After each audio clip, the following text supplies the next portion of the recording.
Wow, incredible scenes at the Bernabeu. This one had you on the edge of your seat, Jamie. Yeah, you know what? When you see a team score two so late, I think even in here we still expected something to happen at 87, 88 minutes, because we kept talking about what happened with Manchester City a couple of years ago. There was a Chelsea game, there was a game against PSG, and they've done it again. It's unbelievable, and it's not luck. If you keep doing that every single season, it's something special. There's a belief that they're going to score late on. The opposition feel that goal is going to come. And the drama in this competition never ceases to amaze me. I'm gobsmacked, Jamie. I really am. I can't believe what I'm watching. In other games, the games that you mentioned, I think they was lucky, you know, one against Man City and PSG and Chelsea. But tonight they weren't lucky. They had chances. They probably were the better team overall. But it's how they came back in the dying minutes of the game. Thierry called it. He said they're going to score another one. And it's just that belief. This Real Madrid side, it's not even a side, it's a club. It's absolutely special. And we keep talking about it, and they keep producing. Wow, what a team. I don't know how Bayern Munich processed that when it's ripped away from you in the final seconds like that. Again, it's 90 minutes. It's not ripped up in your hand or anything. You play 90 minutes. Simple. It doesn't mean you have to score the first 2 minutes in the middle of the game or at the end of the game. The game is 90 minutes. And with Real Madrid, it's really 90 minutes. You don't take Kane out in a game like that. Because you play against Real Madrid. You're not playing against any, sorry to say, Mickey Mouse team. This is Real Madrid. We talked about it. I'm not going to repeat what I said at the beginning of the show. That's what they do. Period. There's no luck in that. It's called Real Madrid. Period. Thomas Tuchel get it wrong? Listen, I think you look at the Kane substitution, and in a normal 90-minute game, I can understand a manager making substitutions late in a game. Every manager does it.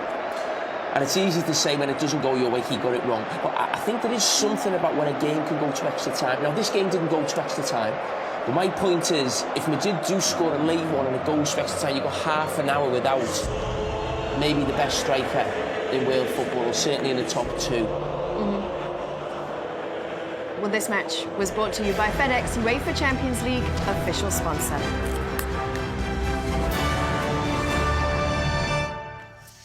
Very warm welcome. So good to have you back with us. Kate Abdo, Thierry Henry, Jamie Carragher, Micah Richards. Welcome along as we Join always us. say. Join us. Wow. Wow, that was a roller coaster. Can we get some water? I'm hot. Is it? Leo, can we get some water, please? Oh, wow. Thanks so much. Believe what I've just witnessed again. Every season without fail, the Champions League. How good is the Champions League, seriously? Unbelievable, isn't it? I'm sorry I doubted you.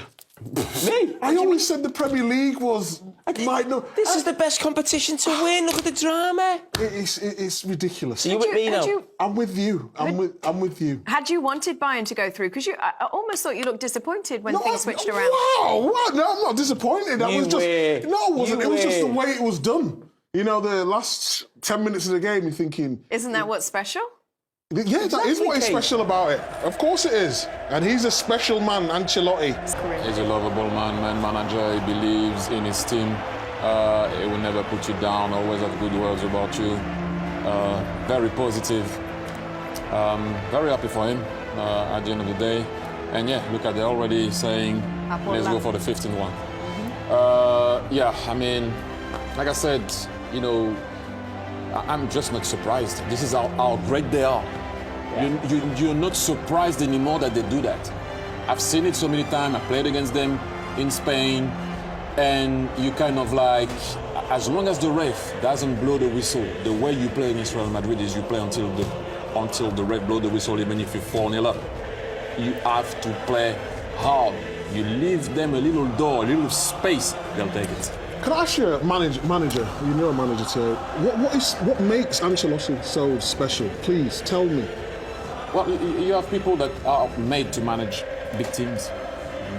You have some people that are made to manage young players and force them to do something. Ancelotti doesn't force you to do stuff.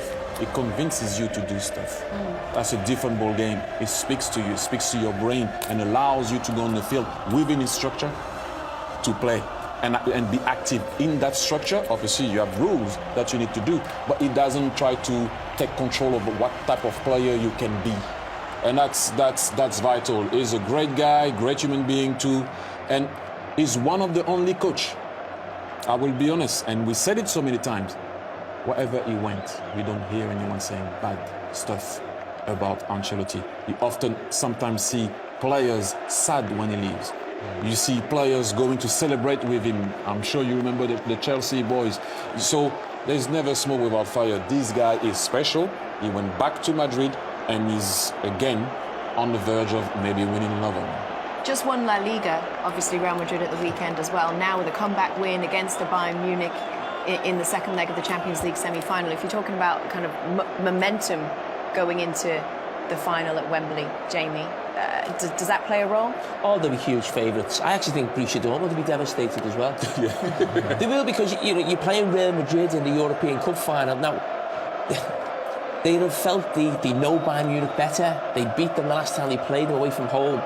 I think Borussia Dortmund, watching at home, they'll have been desperate to play against Bayern Munich. Look at this madman. He's a great character though, isn't he? Yeah. I loved him when he was at Chelsea. I love his antics now. He's just brilliant. He got the assist. There's something that I would like to say. People talk about Bellingham, and rightly so. Rightly so. People talk about Kylian Mbappe, and again, rightly so. But please, Vinicius Junior.